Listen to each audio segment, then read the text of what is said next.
ఎన్నికల ఫలితాలు వెలువడిన తరువాతి నుంచి గడిచిన 10 రోజులుగా రాష్ట్ర వ్యాప్తంగా పలుచోట్ల టీడీపీ కార్యకర్తలపై దాడులు, దౌర్జన్యాలు జరగడం బాధాకరమన్నారు టీడీపీ అధినేత చంద్రబాబు.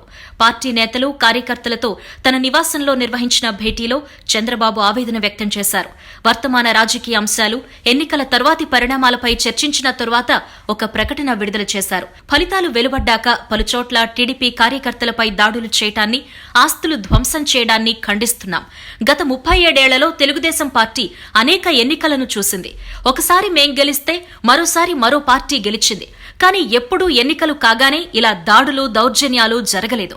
గత 10 రోజుల్లోనే అనేక చోట్ల ఇవి జరగడం బాధాకరం.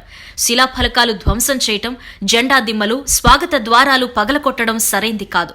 తగిన రక్షణ కల్పించాల్సిన బాధ్యత ప్రభుత్వంపై ఉంది. తక్షణం స్పందించి చర్యలు తీసుకోవాలని కోరుతున్నామని టీడీపీ ఆ ప్రకటనలో పేర్కొంది. ఎక్కడ ఎలాంటి దాడులు, దౌర్జన్యాలు జరిగినా వెంటనే పార్టీ రాష్ట్ర కార్యాలయానికి తెలపాలని శ్రేణులకు సూచించింది. అన్ని విధాలా కార్యకర్తలకు పార్టీ అండగా ఉంటుందని తెలిపింది. సంస్థాగతంగా బలోపేతం చేసి పార్టీకి కొత్త రూపివ్వడంపై సమావేశంలో చర్చించారు. పార్లమెంటరీ నియోజకవర్గాల వారీగా పార్టీ కార్యవర్గాల ఏర్పాటుపై కొంత చర్చ జరిగింది.